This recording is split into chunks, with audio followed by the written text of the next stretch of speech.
It's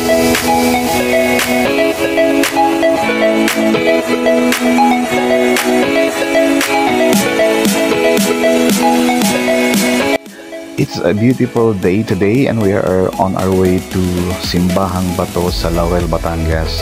Nandito na kami sa Tanawan exit dahil galing kami ng Lipa.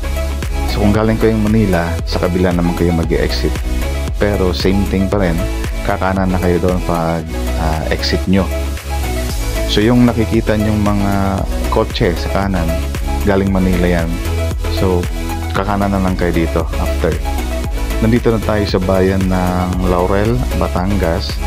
Madali lang siyang hanapin dahil dire-diretso lang naman ang biyahe. Then, kung naka Google Map kayo, mas madali dahil wala na kayong iintindihin. Pero ang palatandaan nyo lang dito, kapag dumating kayo sa Municipal Hall ng Laurel, meron diyang Alphamart, meron Dali, at meron diyang 7-Eleven. Madali nyo makita yan. Then makikita nyo na ang Municipal Hall ng Laurel. Then kakanan kayo dyan sa gasolinahan na Gaso. Makikita kayong Gaso na gasolinahan. Kakanan na kayo dyan at dire-diretso na yan.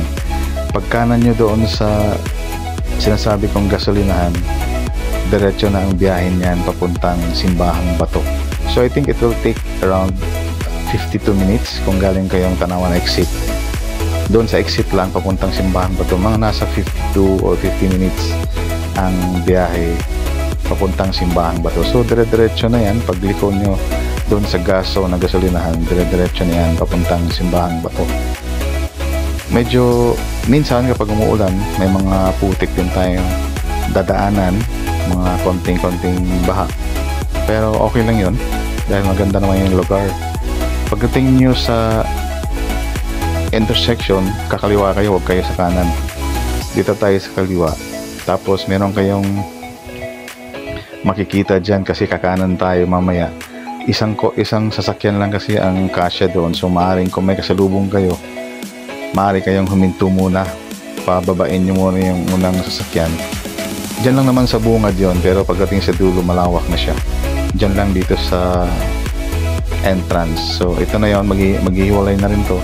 Kakanan tayo, meron namang sign dito na Simbahang Bato. So yun sinasabi ko, sa kanan yung daan, merong sasakyan na pababa. So hihinto muna tayo sandali para makadiretso sila, saka tayo aakyat. So kailangan nyo lang pakiramdaman kasi baka magkasalubong kayo, although maikli lang naman yan, hindi naman ganun kahaba yan. So pagbaba niya, akyat na tayo. Medyo bilis-bilisan na rin para makita nyo rin yung pababa kung meron man. Pero maano lang yan, maikli lang siya. Pagdating nyo sa medyo pataas na, malawak na naman yung daan at kasya na yung dalawang sasakyan. By the way, pagdating nyo doon sa may Simbahang Bato na, maraming papara sa inyo dyan na mag-aalok ng parking. So yung unang papara, wag muna kayo doon, dire-diretso muna kayo hanggang dulo dahil pag huminto kayo, maglalakad kayo ng malayo. So yan, may pumapara sa atin para sa parking, pero hindi tayo nag-park doon kasi alam natin na meron pa sa dulo yung parking na yan, mas malapit at wala ka nang lalakarin. Marami pa silang maraming parking dito. Wala naman tayong problema sa parking dahil maraming parking spaces dito. Pero kung gusto nyo lang malapit, dire-diretso talaga kayo, huwag kayo munang hihinto. Siguro pag maraming tao, talagang kailangan yung maghanap ng parking na maayos, pwede dyan. Pero kami, since wala namang masyadong tao, dire-diretso kami hanggang dulo para makakuha kami ng magandang parking slot.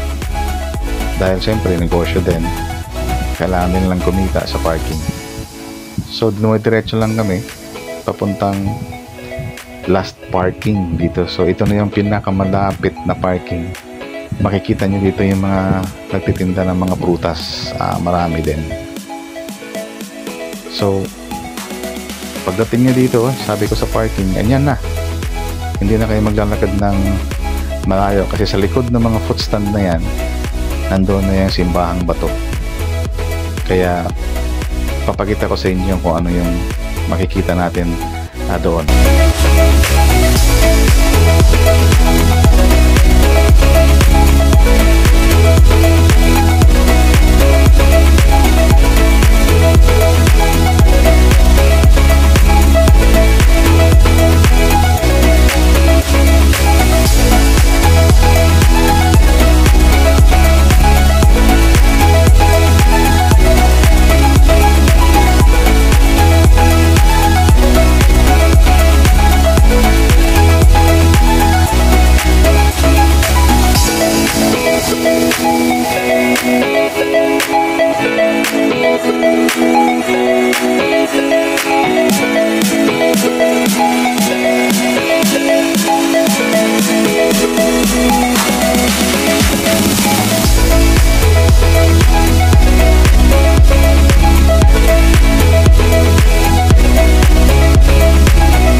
Siguradong mamamangha kayo dito sa makikita nyo dahil hindi ito yung pangkaraniwang simbahan na napapasukan natin.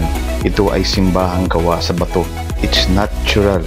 Hindi siya ginawa talaga. Napakaganda, napakaluwang ng paligid.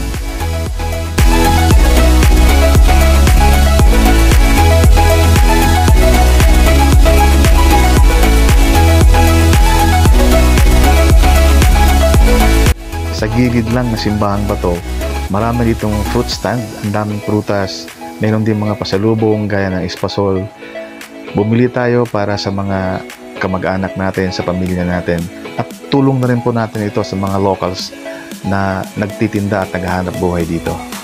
Hanggang sa muli, till my next adventure.